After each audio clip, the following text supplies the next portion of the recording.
Hi everyone, my name is Petro Rusanienko and you're listening to the podcast Echoes of Memory. Today's conversation begins at the place of silence, the place we visited together just a moment ago, the memorial to the Sinti and Roma victims of National Socialism in Berlin. It's not easy to speak after standing in front of the site that remembered hundreds of thousands of the lives taken. But we were gathered here, three young Roma voices and I, not only to reflect, but to speak, to listen, and to remember together. This episode is not about the history alone. It's about the memory, about presence and responsibilities. Maria, Roxy, and Daniil, thank you guys for being here today. And before we dive in, could each of you just briefly introduce yourself? Maria, I'm looking to you, so you're gonna go first. Okay, sure, I can start. Hi, everyone, and thank you, Petro, for the invitation. I'm happy to be here and to reflect today, but shortly to introduce myself. I'm Maria Atanasova. I'm from Bulgaria. I'm a Romani scholar and an activist, and this topic is something very dear to my heart. Growing up as a Romani person who really didn't have an access to their own collective memory and culture and history. So I'm really looking forward to discuss this and reflect together with all of you. Thank you.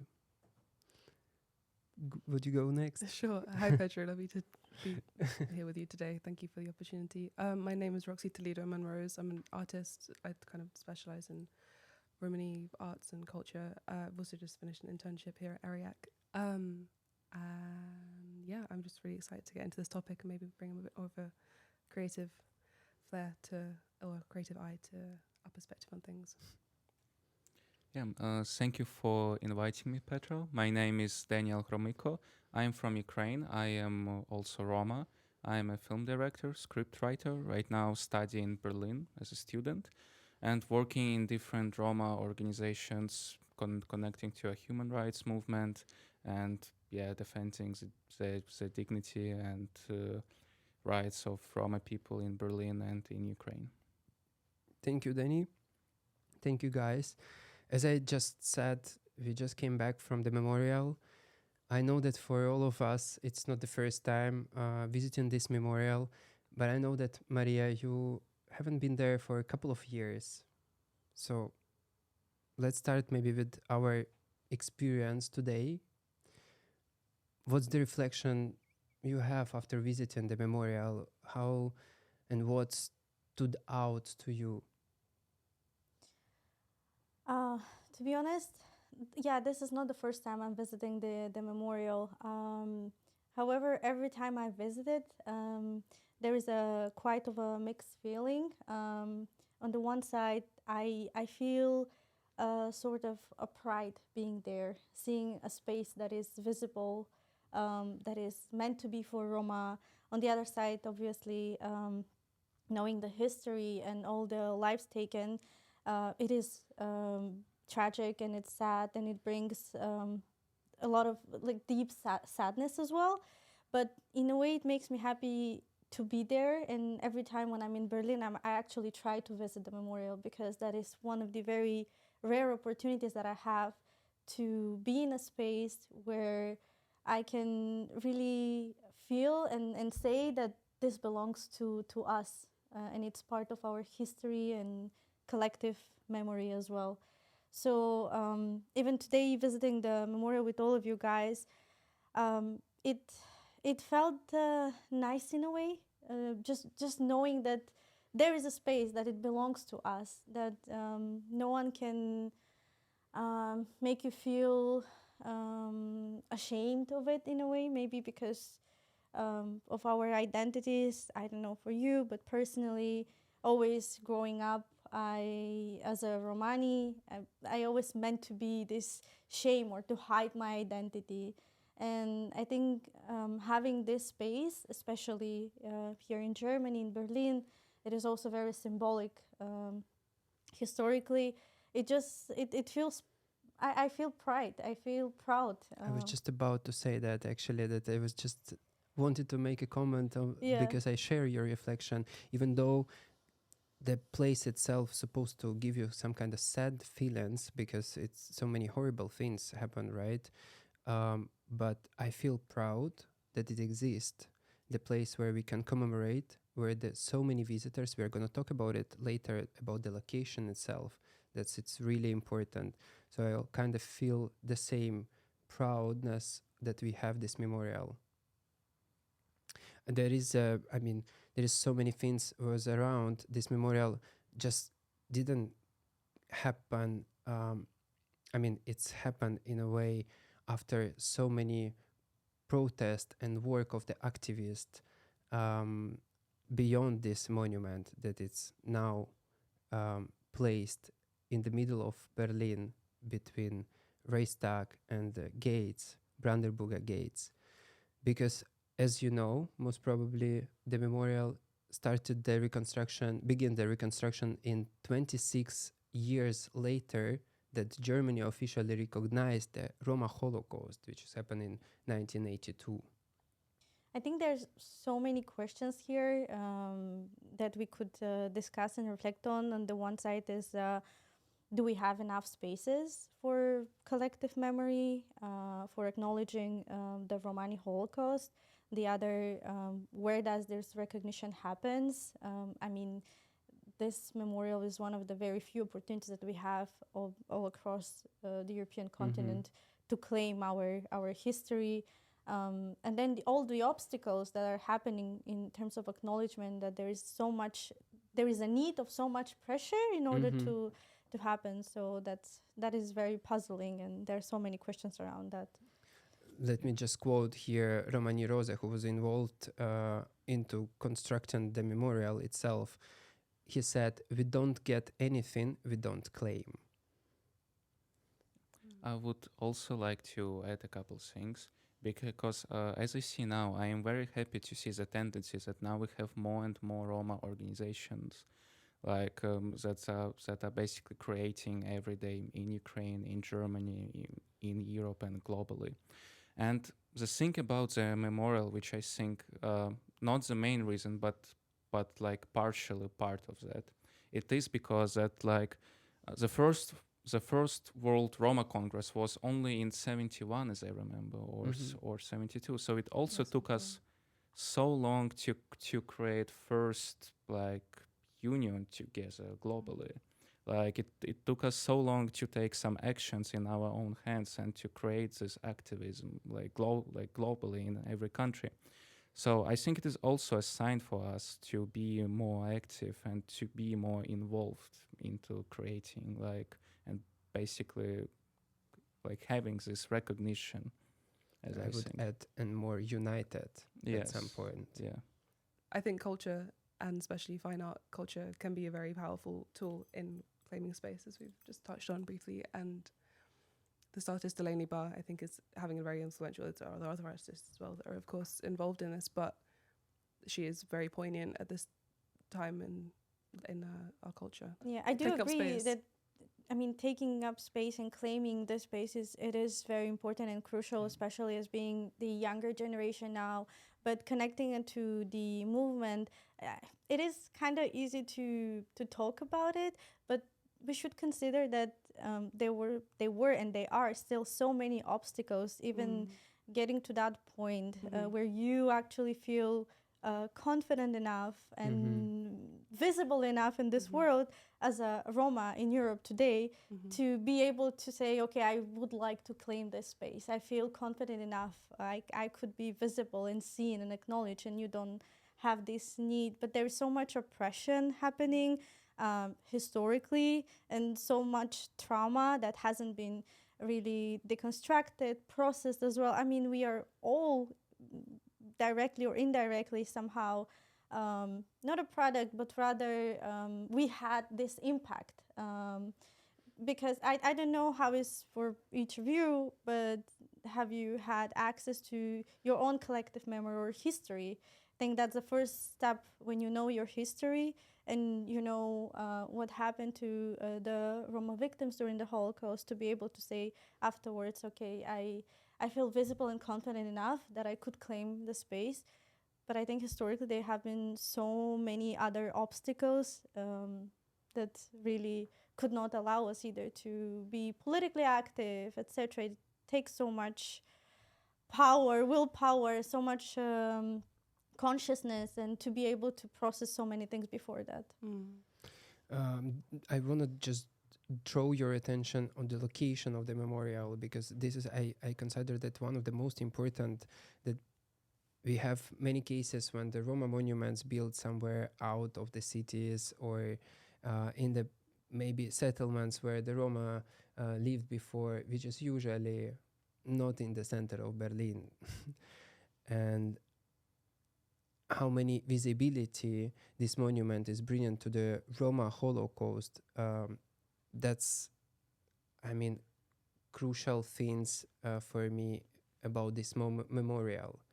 Because for me it's really meaningful that it's between Reichstag and the Brandenburger Tor. Both places experienced so many terrible things just maybe 80 years ago. And now there is so many tourists going from one to another place through the Roma Memorial, which given us insane visibility and recognition of this tragedy which happened.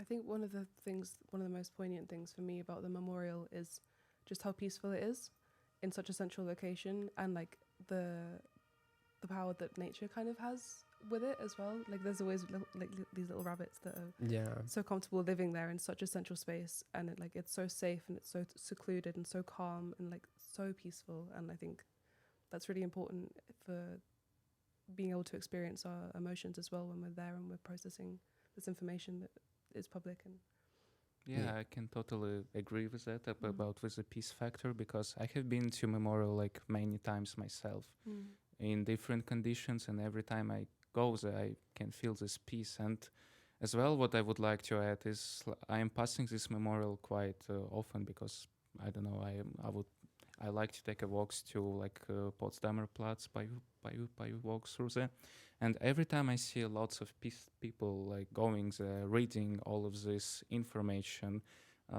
visiting the memorial itself, and it makes me proud in a way that finally we could be seen, finally we could be recognized in the eyes of a public.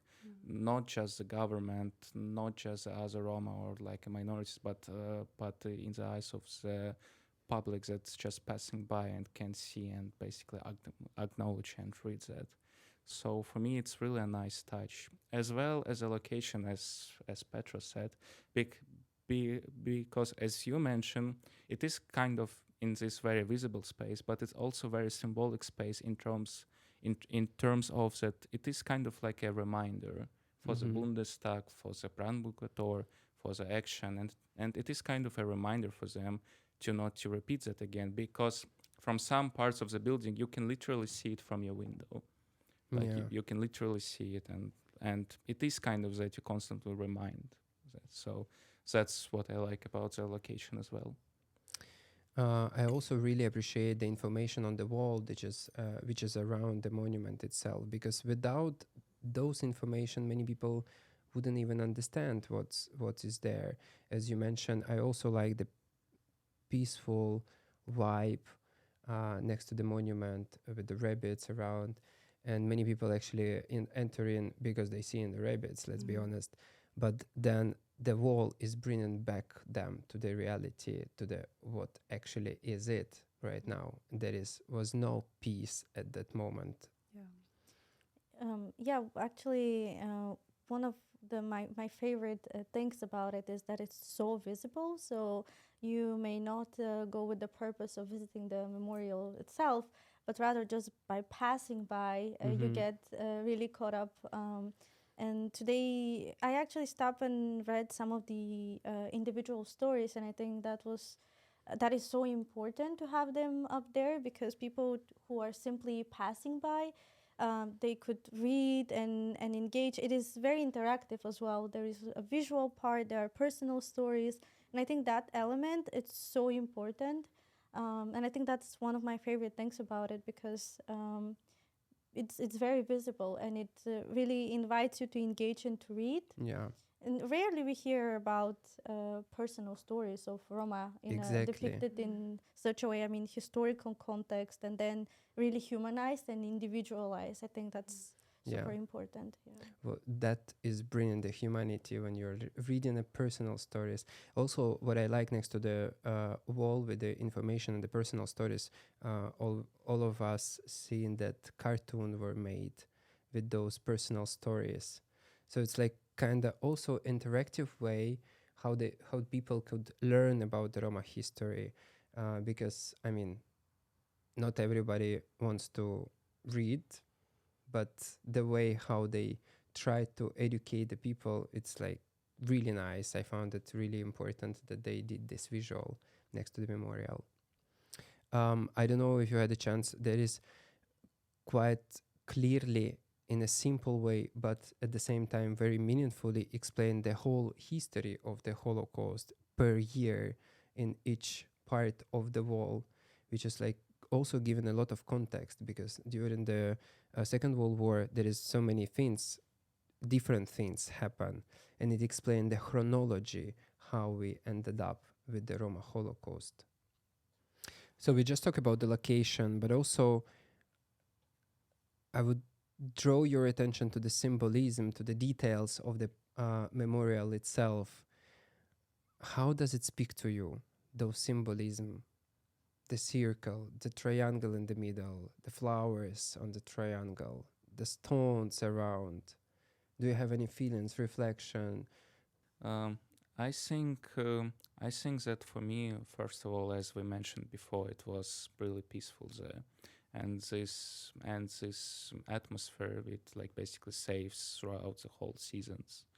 The thing is, I really love the symbolism of the triangle and the flower. Actually, the interesting thing about the flower is that this changes every day, and there's a special mechanism under the memorial which is like changing the flower every day. So it is a nice touch.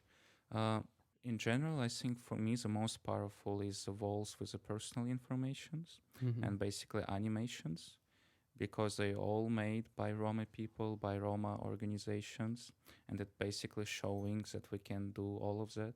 And I was pretty much blessed seeing them during our Roma Film Festival, that is usually happening in October, to basically see these animations in the first time and later, like already at the memorial.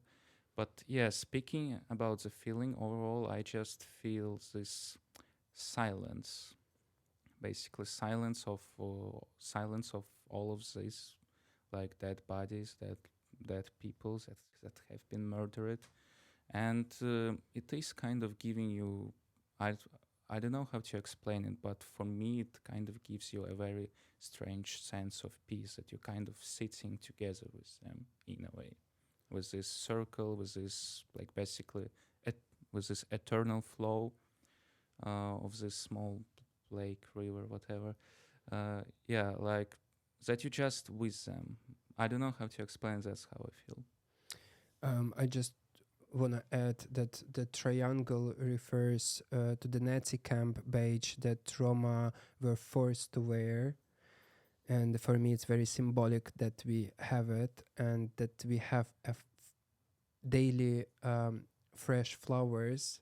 I visited the memorial many times, but once accidentally I saw how they're changing. You just explained about the system. I never seen that. I had an idea, like, are they going in the middle, like through the water and putting those flowers? I mean, it was like a bit weird. I didn't know about the system that they implemented there.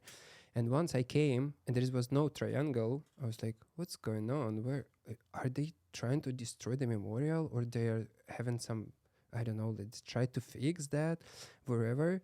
And then at some point, I'm turning my head and I'm seeing how it's coming up with already new flowers. I was so impressed that they really did like a really good job with the symbolism. I find it very symbolic and meaningful that those flowers are on those triangle and they every day are a new one. It's really, I think the flower is a really important, it's the center of the Mm-hmm. memorial, you know, it's really symbolic, but I love how it kind of takes reference from the traditional United colors and our textiles and our scarves and also somewhat, I suppose, with our connection with nature and herbalism and I think this is a really poignant, special connection that, yeah, it's just very, it touches me. You know probably that this monument was designed by the Dani Caravan, the Israeli artist, and there was like so many complaints I heard why it's non-Roma person designed the memorial. I don't know if you are aware because he is a quite famous architecture. He has a lot of work done in the Europe with a very famous monument, and at that point, at that time, there was a call published of the people who wants to kind of contribute to the memorial, and he won through the call.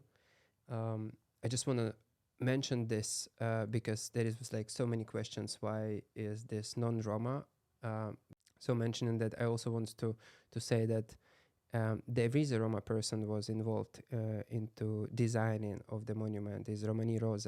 So, for example, those stones around the circle, it was designed by Romani Rose. It was his idea to grave and names of the concentration camps, so that people know where Roma were persecuted and murdered.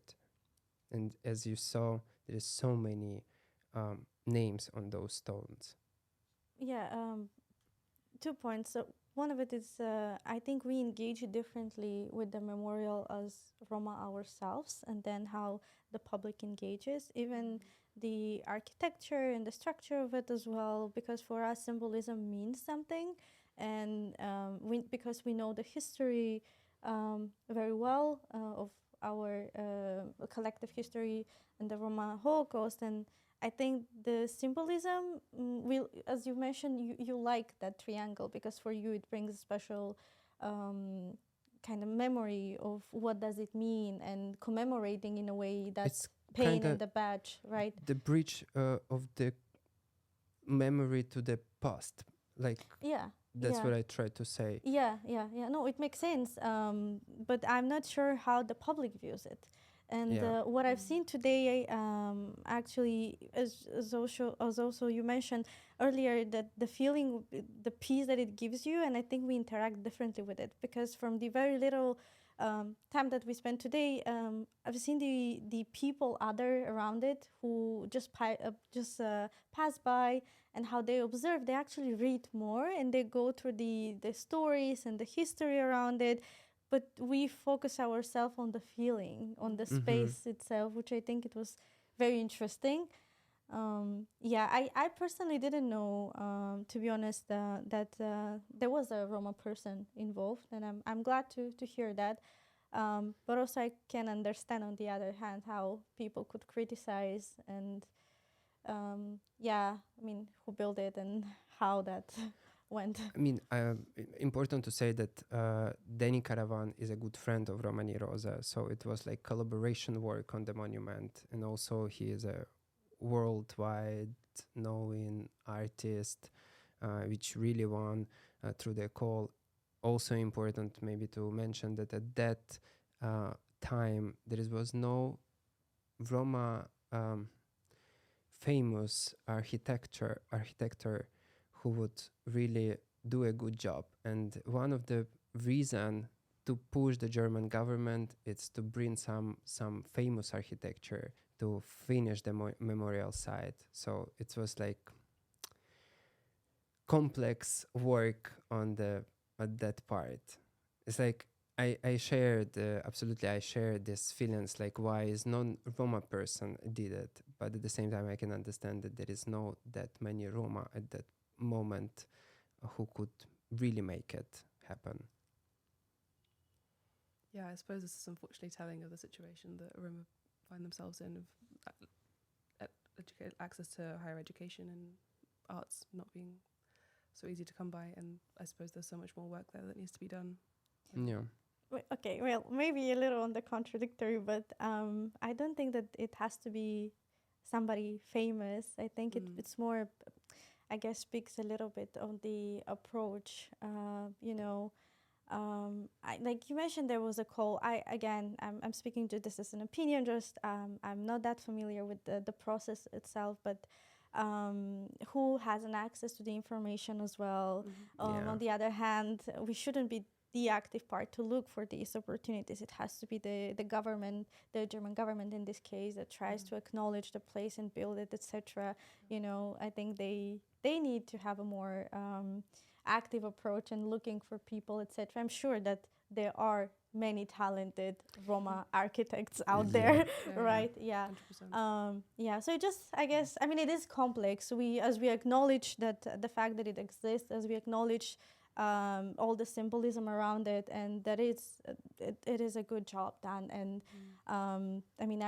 as we all experience today, we feel kind of joy, pride to be there. Joy, I guess it's too strong, but pride in a sense of existing and claiming that space.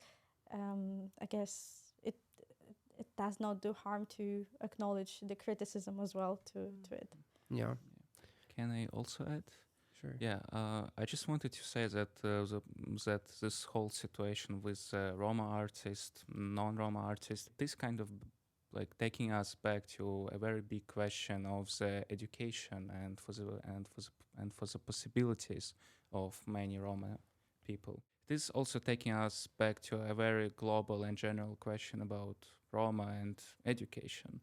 That like many Roma don't have access to the education, to the high school, to the universities. For example, in Ukraine, only 1% of the Roma have finished university and have bachelor and master degree, which is definitely a big problem and big issue.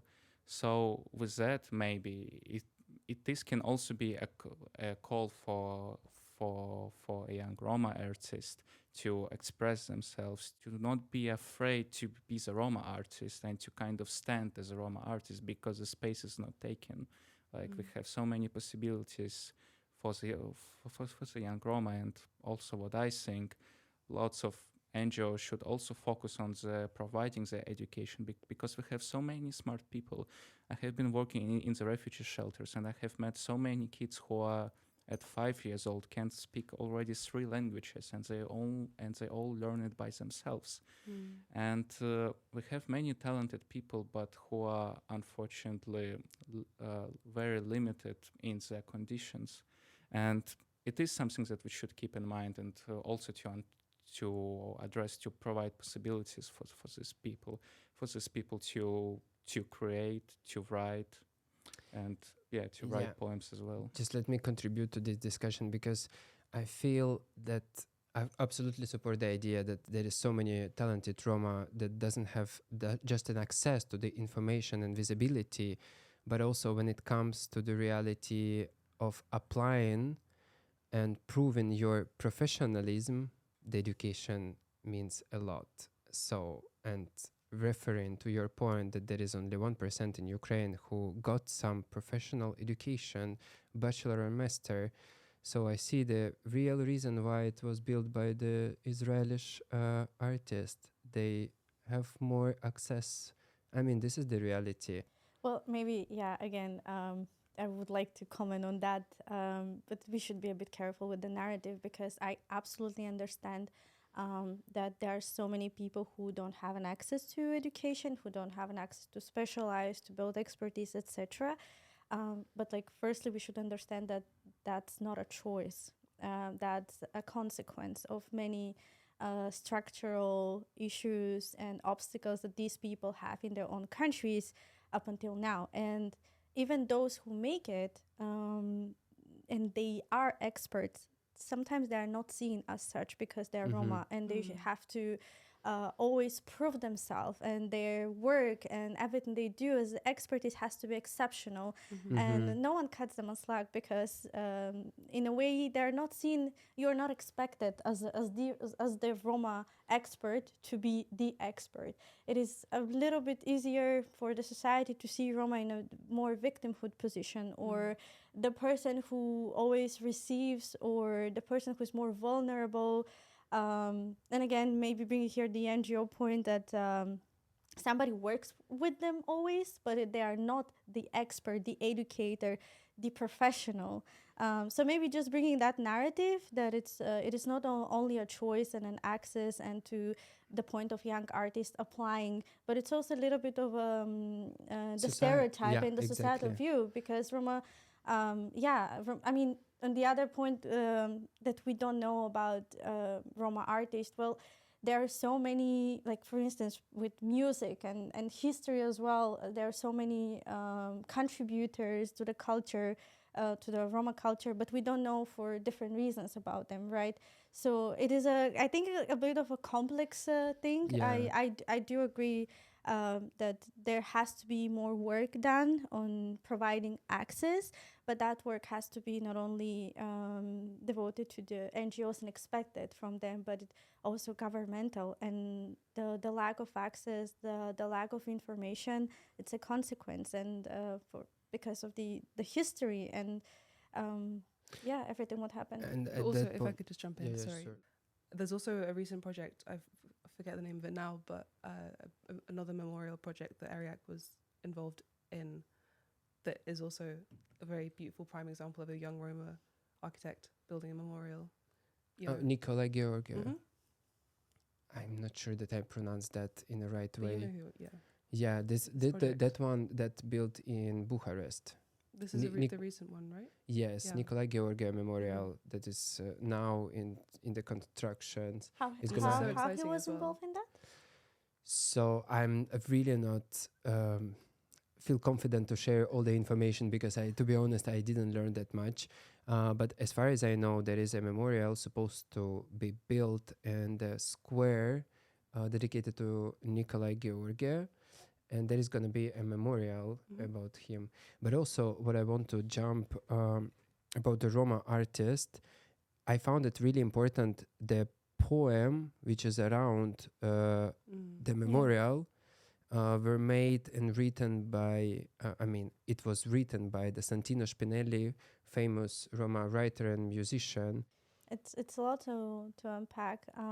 Something that I find actually fascinating as in the Romani studies field and Holocaust studies is that there's this field of poems and Holocaust songs from Holocaust survivors. I think that's such a fascinating thing to be studied. Dr. Ionida Kostake, she's studying exactly that, Romani Holocaust songs and it's so fascinating, the poems and the songs as a mean of collective history, but also as testimonials. So I think the poem speaks also on that as a testimonial in a way. It's really beautiful that such creativity is like so strong and can be used in a way of processing grief, both as on an individual level as the writer, or also as a group collective level as the consumer of the words and the art, and sharing as we've just have. I really like the monument that we have in Kiev in Ukraine. It's basically like a Roma cabin, which moved with the horses, etc. Like a wagon? Yeah, wagon, exactly. For me personally, it takes a lot of, how should I say it, like feelings and thoughts, because my father, he didn't share with me that much his childhood, but I know that he grew up in those wagons. Yeah, and I'm still shocked how his life were in that wagons, moving from the place to place with his family, horses. I'm from very, explain that in the right way. I mean, I grew up out of the community, but my father had like a real Roma life that portrayed it, romanticized in the films. So for me, this wagon as a memorial is really important, that we have in Kiev in the Babi Yar, the place where thousands Jewish and Romani people killed. And this memorial actually has a huge long story how to be placed there. I don't know, Danny, do you know something about that? Um, Unfortunately, I don't know so much about the Babin Yar, but I can tell the information in general for our audience because it is also a very important place, since Babin Yar was used as a place of execution for many Roma people. In one day, as I remember, it was executed 30,000 Jews, approximately. I don't know the numbers. And after that, it started to be a place of execution for many Roma families. And there have been no any records. They have basically no documentation, so we cannot even tell how much have been executed there. But one of the terrible things is that the Soviet Union was trying to keep it like under the blanket for so many years. Invisible, yeah, Yes, exactly. so they have been not recognizing Roma people and basically any minorities that have been executed there, but basically claiming them only as a Soviet citizens. So it is also one of the important things is global recognition of the of the Roma Holocaust throughout the whole Europe, in every part of Europe. So yes, that's what can I say about Babin Yar. The great job was also done by Romani Rose, installing the monument in Birkenau and the Auschwitz and Birkenau exhibition itself. I don't know, have you visited? I haven't, but this year I'm intending to go, and I'm really looking forward to it because I know that this is a great initiative happening, and I'm really looking forward to it. This monument in Birkenau, as far as I know, was destroyed for many times. He was bringing it at night with his friends, installing exactly in the place where his family was like kept in this barrack. Yeah, correct. I don't know how he find out where exactly this barrack, because most of the barracks are, I mean, not most, all of them are destroyed, and there was couple of them renovated just as a part of the museum. So he found out in which exactly barrack his family was kept, and he tried to bring the monument and to build it there, of course, by the Polish government and the like museum itself. They removed that because it was illegal, but during the fight and work of the activists, they kept it till now, and the whole commemoration on the 2nd of August happening next to this memorial, and it's become as a symbol of Roma, the place for the commemoration. Actually, the whole discussion comes to the kind of personal stories, personal memories. I would like to just ask you, do you have any personal stories that kind of connected to the memorials or to the Holocaust itself, Roma Holocaust, that you would like to share and will be comfortable to share? I guess I can start. Unfortunately, my family haven't shared so much about the Holocaust and about the whole process and their personal stories. They have been telling me some stories about Holodomor in Ukraine and how my Roma family have been surviving that through the constant traveling. And the same way they survived Holocaust and persecution by the Nazis, because throughout the whole war they have been hiding in the forest. My grandparents, as my grandmother was telling me, one day the Nazi army was just passing in 1 kilometer from them, and they have been hiding in the forest, trying to not make any sound, and that basically what saved them. And unfortunately, I heard only this story. I don't have any more, but I think it is kind of point out this fear and this and this demand to to survive, to think differently, and to use everything in order to not get caught. Yeah, the forest itself, it means a Yeah. lot for the Roma community Yeah. because so many stories. I mean, if we just take a very famous artist, Chaya Stoika, who was hiding in the forest, and the forest itself became for her like a home. She was running couple of times from the concentration camps, and that was the place for her to survive. And all her reflection about the life actually came through the forest. So she was, I don't know if you saw her works, all those pictures that she made bright, that usually includes some nature. So yeah, the forest itself means a lot for the Roma community. Related to the personal stories, coming from Bulgaria, it's a little under the shadow what has been the Bulgarian history and the deportation. Bulgaria officially claims that there were no deportations of Jewish people to the camps, but this is the only information. Were Roma involved or not, it is unknown Okay. about this fact. And actually, the Holocaust history, it's not studied. Not to the connection to the Jewish people or to the Roma people, it's not studied. And I started learning about the Holocaust history, in the beginning of my 20s, which is it's terrifying to have all of this history related to your ancestors all across Europe, and you beginning learning about it way later in your life.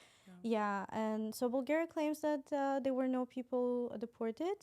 That's not really true. There were officially some Jewish people saved, but the administrative territories back then, some of them some of those territories, some people were deported and killed. But again, to no relation to the Roma history, and it is kind of unknown fact what has been happening, which is terrifying in terms of erasing collective history, collective memory and history as well, not knowing what was it and what happened. Yeah, unfortunately, I should say that it's kind of regular case for many of us, especially for the Eastern Europe. There is no education about the Roma Holocaust. I don't know, you are from Great Britain. There's a different... Well, we speak.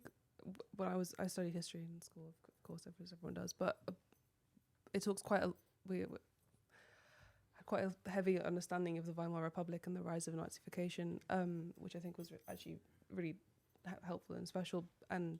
But the only mention that of the Roma Holocaust was, we had this whole textbook. It was huge, maybe like 200 pages, and all this beautiful information, really interesting and educational and helpful to understand the history, and the role that Great Britain plays is also quite influential in World War II. But there's one tiny little chapter about yay big there were blah blah blah however many people murdered during the Roma Holocaust, and it's referred to as the gypsy problem, excuse my language, but that's how it's written, that's how it's printed. I remember seeing it, and that's it. We're aware of it, but that's all we get. I mean, I'm surprised that at least you have something mentioned about the Roma Holocaust, because it's not the case for us, unfortunately. And I find it very political question, to be honest. I would like to just ask you, if you had to summarize the significance of the memorial in 1 or 2 sentences, what you would say? I think it's really substantial that we have a physical place to process a collective grief and a collective memory and a generational trauma. And I think that that's completely irreplaceable and very, very special for us. Yeah, beyond the collective memory and history that it brings in as a physical space, I think it maybe contributes a little bit to a sense of justice and acknowledgement, which is so important for the Romani people, and especially to the Holocaust survivors and their families and the victims of the Holocaust, because I don't think that a proper justice has been reached for those survivors. And even I think the significance of it brings so much, bring a sense of justice, not that so much, but in a way, which is so important in order to be able to process the trauma and the grief. So I guess for me, the summary would be that it brings a meaning of justice, yeah. I guess for me, it is also brings a meaning of justice as a place that we can process our trauma and we can see that.